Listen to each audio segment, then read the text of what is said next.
body is literally shutting down. You've got high blood pressure now. You've gained almost 100 pounds. You've got diabetes. I'm sleeping only like 5 to 10 hours a week at this point. And they said you would be lucky to live 6 months.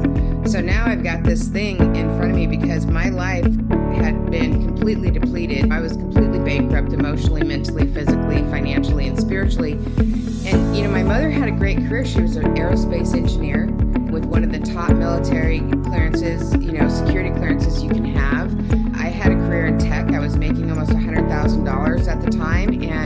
And still, even with that, her pension, my money from my job, her savings, her 401k, my 401k, what we had to pay on top of insurance for her care, for the things insurance didn't pay for.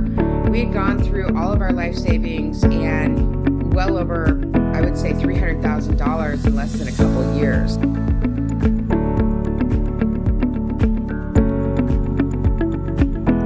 And so all of a sudden I'm thrown into being a family caregiver. I'm thrown into being a case manager. I'm thrown into being like a med tech.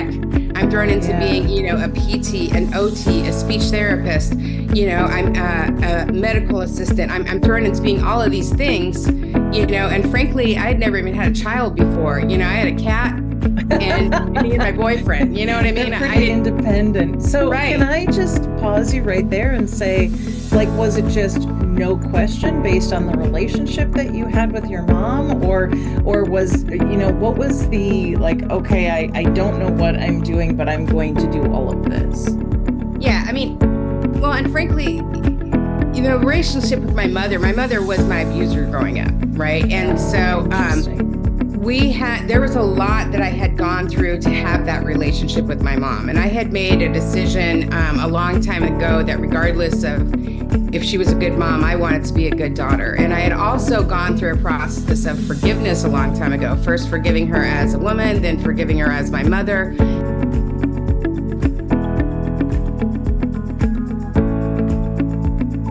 The thing is if I would have known what an honor it was to be a caregiver, if I would have known how much it was going to change my life, how much it was going to introduce me to a whole different level of love, a whole different side of me, how much it was going to enhance and bless my life, I would have never said just a caregiver. I would have ran to that opportunity. I would have been here's my 2-second notice, I'm going to go be a caregiver now.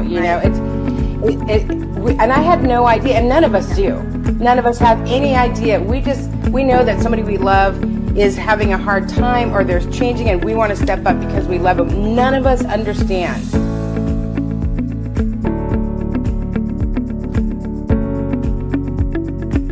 Of course, people always say, you're such a good daughter, and da-da-da-da, and it's you don't feel like that when you're a caregiver. I don't know about you, but my caregiver journey, I did feel like I was constantly failing, you know what I mean? And then we also, there's so many times we have to let go of normal. We had to let go of normal in self-care, right? We also had to let go of normal in what our life is, right? My life was, I was financially abundant, I was healthy, I had a great social life. And then when I was trying to compare myself to that as a caregiver, I felt like I was failing, right? So I also had to let go of that normal as well, right? And when I started doing a lot of those things, that's when I was able to start really making some amazing changes for myself.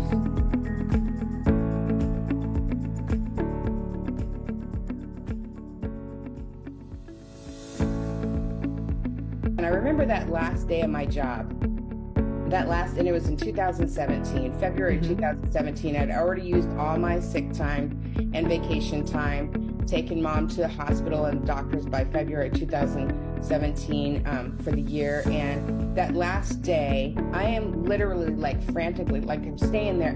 I was off at 5, 6 o'clock. I'm still at my desk because it was super important, to put things in Salesforce, Larry from ABC Company wears green socks. I just did not want to leave, right? Yeah. And here comes all of the CEO and all the management team, and they're like, what the hell are you doing here, Christina? I'm I'm just making sure I don't leave anything, and they're like, it's okay to go, right? And I did not want to go.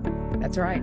Because the second I walked out that door, I was no longer the career woman. I was no longer Christina. I was no longer anything more than my mother's caregiver, and I didn't know how to do that, right?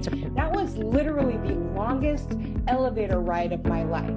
I got in that elevator as Christina the career woman, and I stepped out of that elevator as Christina the caregiver, and it was heartbreaking because I was completely lost. I was lost, myself, what was I going to do?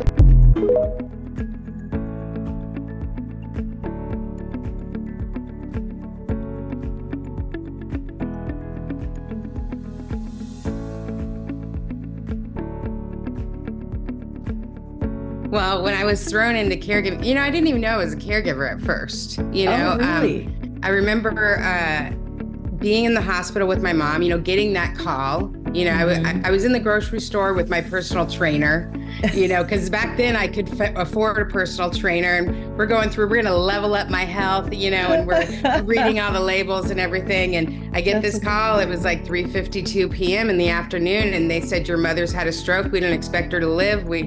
Me and my personal, we just abandoned the cart. Like, that was me, sorry. And I drove up to Seattle and walked in, and my mom was hooked up to life support, and I wound up living in that hospital with her for the first few months. I mean, when I say living, it was like sleeping in that chair out of a suitcase.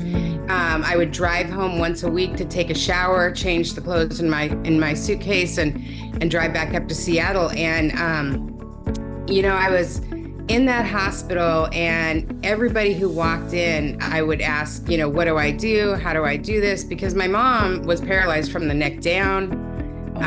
And she had to learn how to talk again, and I didn't know how to do any of that. But one of the things I learned very quickly, because again, I was just a daughter taking care of a mom. Like, I wasn't even a daughter taking care of her mom. I was a daughter who was afraid her mother was going to die.